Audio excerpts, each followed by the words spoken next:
Hello everyone, कैसे हैं आप सब लोग। आई होप सब अच्छे हैं। तो गाइस, फिक्स प्रेपोजिशन की फर्स्ट वीडियो के बाद आपके अच्छे रिस्पांस के बाद मैं लेकर आई हूँ आपके लिए एक और फिक्स प्रेपोजिशन की बढ़िया से कॉन्सेप्ट की वीडियो। बड़ा क्वेश्चन आता है यहाँ से, तो जल्दी से अपने माइंड को बिल्कुल फोकस कर लीजिए, कंसंट्रेट कर लीजिए और 5 मिनट के अंदर आप सीखने वाले हैं एक बहुत अच्छा सा कॉन्सेप्ट।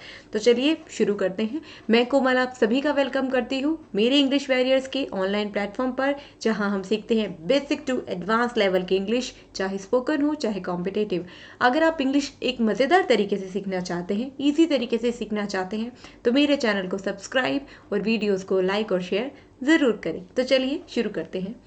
जो आज कॉन्सेप्ट हम सीखने वाले हैं, इसके लिए मैंने यहाँ पर, अगर आप देख रहे होंगे स्क्रीन पर, तो मैंने नंबर 2 दिया है। इसका जो पहला कॉन्सेप्ट था वो मैं ऑलरेडी मेरे पहले की वीडियो में समझा चुकी हूँ। अगर आपको वो वीडियो देखनी है तो मैं डिस्क्रिप्शन में लिंक कर रही हूँ, जाइए और देख लीजिए। चलिए जी, डील का मतलब आपको क्या पता है। डील का मतलब बेसिकली आपको पता है सौदेबाजी करना, बिजनेस डील करना, है ना। लेकिन डील के 2-3 मतलब होते हैं। एक तो वो जो आपको पता ही है, बिजनेस करना, बिजनेस डील करना, व्यापार करना, सौदेबाजी करना। एक डील का मतलब होता है बर्ताव करना, व्यवहार करना, पेश आना। फॉर एग्जाम्पल मैं कहूँ कि वह अपने स्टूडेंट्स से ठीक से डील नहीं करता, तो स्टूडेंट के साथ बिजनेस थोड़ा ना कर रहा है। वह अपने स्टूडेंट्स से ठीक से डील नहीं करता, मतलब उनसे ठीक से पेश नहीं आता, उनसे ठीक से बिहेव नहीं करता, उनसे ठीक से व्यवहार नहीं करता। एक डील का मतलब होता है डिस्ट्रीब्यूट कर देना, बांट देना। अब अगर डील के 3 अलग अलग मतलब निकले, तो 3 अलग अलग प्रेपोजिशन की भी रिक्वायरमेंट है, ठीक है ना। अगर हमें डील के साथ प्रेपोजिशन लगाने की ज़रूरत पड़ती है, तो एक चीज़ का आप ध्यान रखेंगे, या तो इन लगेगी, या विद लगेगी, या आउट लगेगी। इन तीनों के अलावा डील के साथ चौथी कोई प्रेपोजिशन किसी भी हालत में कभी भी नहीं लग सकती। अगर डील के साथ प्रेपोजिशन लगाने का क्वेश्चन एग्जाम में आता है, तो आप इन तीनों को छोड़ के जो चौथा ऑप्शन होगा उसको तो हटा ही देंगे। वो तो आपके लिए ऑप्शन में काउंट ही नहीं होगा, आपको तीनों में से ही चूज करना है, ठीक है। अब कब इन आएगा, कब विद आएगा, कब आउट आएगा, वो हम सीखते हैं। देखो भाई, जब आप चीज़ों में डील करते हो, बिजनेस में डील करते हो, व्यापार करते हो, बिजनेस करते हो, सौदेबाजी करते हो, मतलब नॉन लिविंग थिंग्स में डील करते हो, तब हम किसका यूज़ करते हैं, इनका। और जब आप लिविंग बींग्स में या कोई स्पेशल कॉन्सेप्ट में डील करते हो, तब हम यूज़ करते हैं विद का। और जब चीज़ें बांटने की बात आती है, तब हम यूज़ करते हैं आउट का। आई होप क्लियर है। इसको थोड़ा सिंपल बनाते हैं। अगर नॉन लिविंग्स में डील करना है तो इन, लिविंग्स में और स्पेसिफिक कॉन्सेप्ट में डील कर रहा है तो विद, और कुछ बांटना है तो आउट, ठीक है। चलिए भाई, पहला sentence, my brother usually deals in with out the people of Japan for business purposes. मेरा भाई जापान के लोगों के साथ डील करता है बिजनेस के पर्पज से। तो अब देखो भाई, डील के साथ इन तीनों में से कुछ आएगा, क्लियर। अब वो डील कर किसके साथ रहा है, पीपल ऑफ जापान।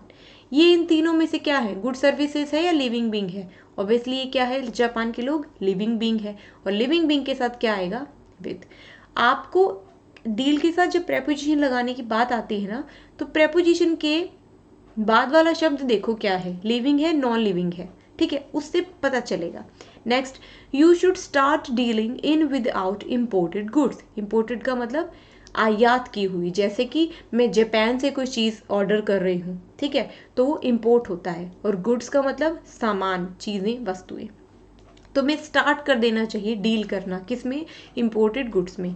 अब देखो, इन विद आउट के बाद एक ही आएगा, क्या लिखा है उसके बाद, इम्पोर्टेड गुड्स। ये क्या है, लिविंग, नॉन लिविंग, या कुछ बांटा जा रहा है, बांटा तो जा नहीं रहा। क्या हो रहा है, ये नॉन लिविंग थिंग है, और नॉन लिविंग थिंग के साथ क्या आता है, in. Next, the property was dealt in without between two brothers. दो भाइयों के बीच में प्रॉपर्टी डील की गई, मतलब दो भाइयों के बीच में प्रॉपर्टी बांटी गई। और बांटी गई के लिए किसका आएगा, डिस्ट्रीब्यूट के लिए आउट का। Next, you are so irritating. तुम बहुत चिड़चिड़े हो। I can't deal in without with you any more. तुम बहुत चिड़चिड़े हो, मैं तुम्हारे साथ अब और डील नहीं कर सकता। यहाँ पे गलती से मैंने आंसर ही लिख दिया है। देखिए, डील हो किसके साथ रहा है, तुम्हारे साथ। मैं तुम्हारे साथ और नहीं रह सकता अब, ये इसका मीनिंग है। तो तुम्हारे साथ हो रहा है, तुम क्या हो, लिविंग बींग हो, और लिविंग बींग के लिए क्या आएगा, विद। बोनस पॉइंट मिल गया, मैंने खुद ही आंसर लिख दिया। चलिए नेक्स्ट, अर्लियर, पहले ही। देखो एक तो वर्ड होता है अर्ली, अर्ली का मतलब तो होता है जल्दी, और एक अर्ली, अर्ली के दो मीनिंग होते हैं, एक तो होता है जल्दी, जैसे मैं कहूँ कम अर्ली, जल्दी आओ, और एक अर्ली का मतलब होता है इससे पहले। तो earlier he was a chemist, पहले वो एक केमिस्ट था, but these days he deals in without electricals, लेकिन आजकल वो किस में डील करता है, इलेक्ट्रिकल्स में। अब डील के साथ इन विदाउट में से एक, और इसके बाद क्या लिखा है, इलेक्ट्रिकल। आपको बस ये देखना है कि इन विद और आउट के बाद क्या लिखा है और आपका काम खत्म। इन विद आउट के बाद क्या लिखा है, इलेक्ट्रिकल्स। क्या है ये, लिविंग या नॉन लिविंग, नॉन लिविंग, और नॉन लिविंग के लिए क्या आता है, इन विद आउट में से इन आता है, तो आंसर क्या हो जाएगा, in. Don't afraid of this project, इस प्रोजेक्ट से डरो मत, this is very easy and we can deal in without it, इस प्रोजेक्ट से डरो मत, बहुत आसान है और हम आराम से इससे डील कर सकते हैं। अब इट के ये आया है, प्रोजेक्ट की बात हो रही है। अब तुम लोग बोलोगे कि मैम नॉन लिविंग है, बिल्कुल सही बात है, लेकिन मैंने बोला था अगर कोई स्पेसिफाइड कॉन्सेप्ट बताया जाए, यहाँ पर एक स्पेशल कॉन्सेप्ट की बात हो रही है, तब हम किसका यूज़ करेंगे, विद का। थोड़ा सा टाइम लग सकता है बट समझ आ जाएगा। नेक्स्ट देखो, this book deals in without basics of grammar, ये बुक डील करती है किसके, ग्रामर के जो बेसिक कॉन्सेप्ट हैं उसमें। मैंने बोला था स्पेशल कॉन्सेप्ट की बात की जाए तो किसका यूज़ होगा, विद का यूज होगा। आई होप आपको क्लियर है। अब आपको क्या करना है, कमेंट सेक्शन में फटाफट से विदाउट हेजिटेशन, विदाउट ये सोचे कि आंसर सही है या गलत, आपको मुझे बताना है कि 8th और 9th का आंसर क्या होगा। ठीक है, सब लोग कमेंट करेंगे, सब लोग बताएंगे, किसी को कोई दिक्कत होगी तो मैं तो हुई सॉल्व करने के लिए।